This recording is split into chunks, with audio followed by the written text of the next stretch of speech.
สุขสบายดีFC ทุกท่านทุกคนที่เขาเบิ่งเขาสมซองปลาเมาสบายดียามเช้าขึ้นมาจากจังหันคำจังหันเนาะมาเนี่ยคลิปวิดีโอนี้ปลาเมาจะให้เบิ่งให้ชมภาพย้อนหลังเนาะเก็บภาพไว้เมื่อวานนี้ไปงานศพแม่ซี่หรือว่าแม่ข้าวอยู่วัดห้วยม่วงยังลงให้เบิ่งให้ส้มบ่ทันเบิด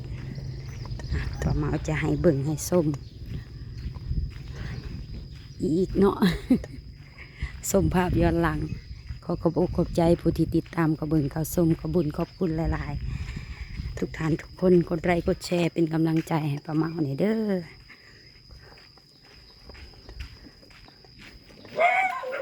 จะไปใส่โอ้ยหมาเห่าคนงามหมาเห่าคนงามแล้วหมาเห่าคนงามแล้วไปดีไปดีสบายดีเออเสื้อเพื่อนไปเถอะแพงติดตามชมดำคลิปเลยเด้อจันทสอนกรรมการภาคเมืองสี่ทานพันโทโพไซหัวหน้าปกสกลุ่มบาทที่7ทานสีภูมิมาเนาะสมบัติภูมิห้องในบาทห้วยม่วง6ทานพันตีอัมมาลาไสยบัณฑิตปกสเมืองสองคอน7ทานผู้เวียงไสยเพชรผู้อำนวยการโรงเรียนมอต้นโรงเรียนบ้านหนองหนกเขียน8ทานสุขสมัยเทวงศานักธุรกิจบ้านห้วยม่วงก็ขอเฮียนเซินเจริญพรขึ้นมาหับเอาผ่าทางคณะกรรมการเราขึ้นไปวางและคืนพิจารณาในสุดที่1เนาะประกอบด้วยพ่อแม่ครูบาอาจารย์เรา8 องค์หรือ8 รูปเนาะผู้ที่1ก็พระเดชพระคุณเนาะทั้งยะตามท้องดำจันทวงศ์อันนี้ขอตั้งหน้าเนาะแนะนำห้องประธานอปสแขวงประธานอปสเมืองไซภูทอง2ยะทานคำเคนไสยสอนห้องประธานอปสเมืองไซภูทองอันอปสนะองค์การพุทธศาสนาเดิมไม่ออกจะต้องสิว่าอปสออกพรรษาโบแมนนะเป็นเบาหย่อเนาะผู้ที่3พระอาจารย์ยะทานบุญต้นแสนสมบัติ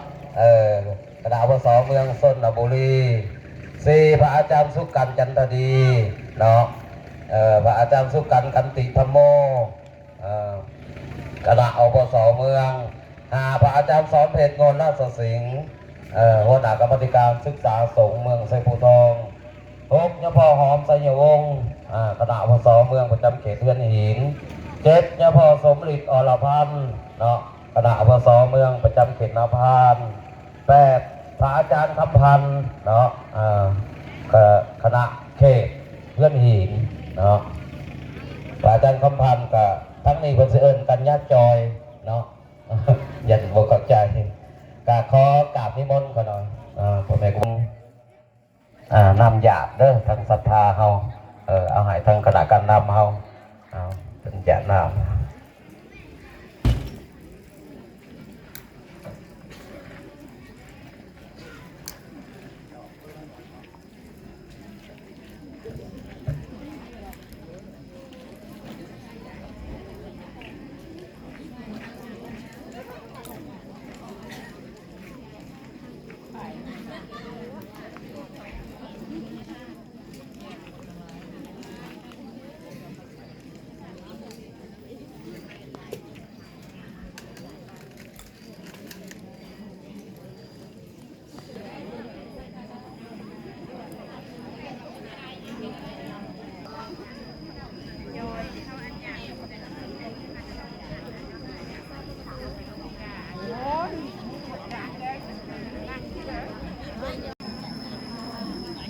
ก็ถือว่าพิธีพิจารณาพระบางสกุลสุดที่1ก็ถือว่าได้จบลงไปแล้วบานีสุดที่2นะก็ขออนุญาตนำพระกระวาดเฮาเนาะ ขึ้นมาหับเอาผ้าบางสกุลสุดที่2มีอยู่7 ทานนะ หนึ่งทานกิ๊กเอาเหมือนสุดที่หนึ่งจะไปอยู่กับต่างหน้าเด้อแล้วเฉพาะทั้งพ่อแม่ครูบาอาจารย์เฮาขึ้นมาพิจารณาพระบางสกุลในสุดที่สองก็ประกอบด้วย7 องค์หนึ่งพระอาจารย์ขาวพรหัวหน้าองค์การบริหารงานองค์การพุทธศาสนาเมืองไซภูทองสุดสีมาสองพระอาจารย์พิมพาจันทวงศ์คณะอปสเมืองประจำเขตเมืองไข่สามยมพ่อบุญถึงวัดดงดอกไม้สี่พระอาจารย์คำไพเสนามาคณะอปสเขตนาค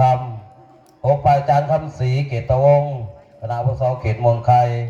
เจ็ดพระอาจารย์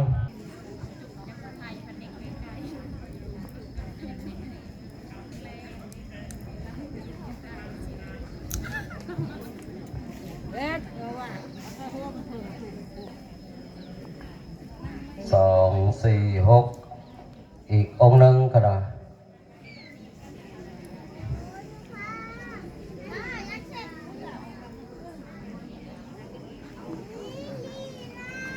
ที่อยู่ดอกเพิ่นก็ได้เพิ่นเอาสื่ออันนี้ออกมาให้เนาะขออนุญาตผ่านไล่ตา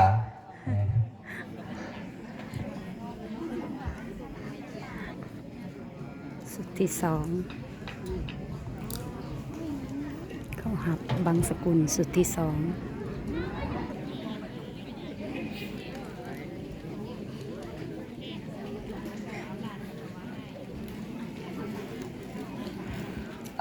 ถือว่าสุดที่สองเนาะก็สำเร็จไปแล้วและในโอกาสต่อไปเนาะก่อนจะวางดอกไม้ธูปเทียนก่อนจะวางดอกไม้จันทร์แต่เฮาต้องหับพรเนาะ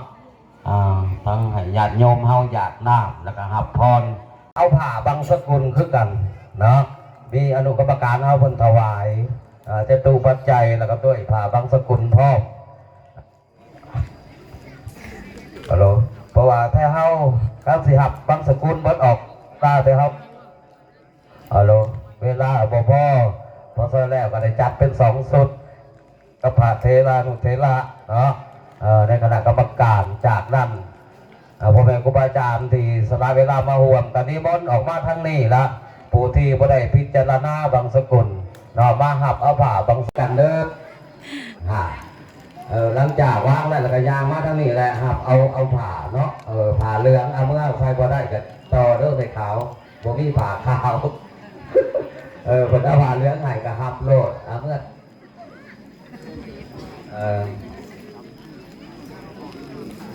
หลังจากแม่ค้า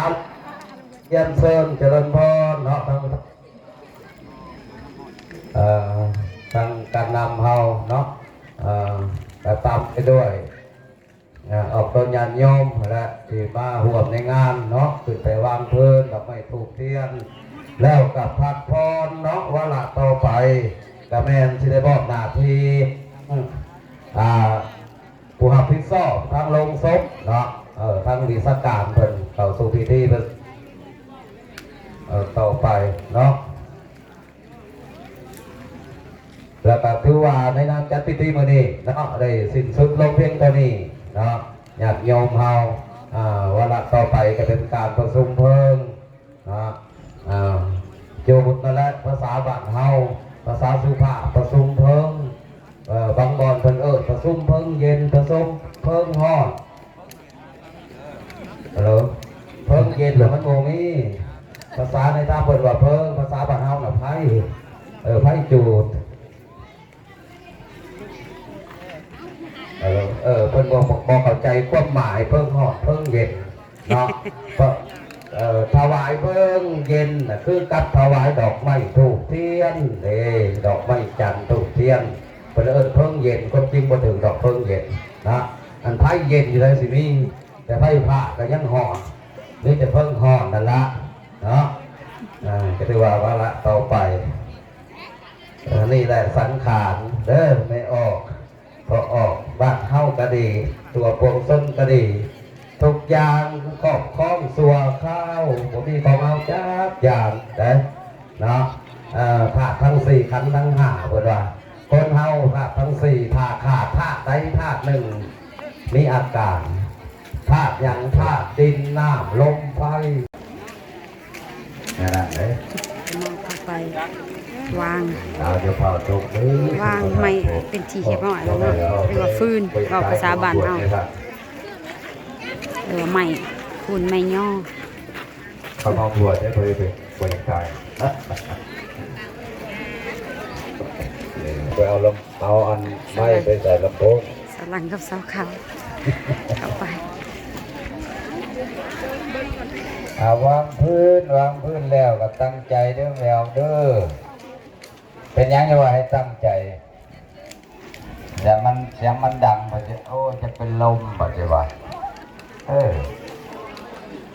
ฟังเสียงแตกบ่ได้อะนะถ้าบ่ได้มาบ่มักเสียงดังก็ถอยไกลๆเด้อ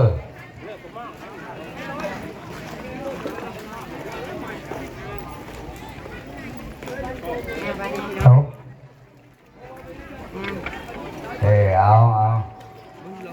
เก็บไปน้ำพวกนั้นทีมงานเอาเก็บเครื่องไปน้ำเด้อเอาให้แล้วก่อนเด้อคุณประธานโพนเจ้าแทนคำเหลืองเบิ่งลูกเบิ่งเต้าพอพ่อตกอยู่พ่อตกให้แล้วก่อนได้อยู่บนเนาะ ได้อยู่ แล้วก็เมื่อ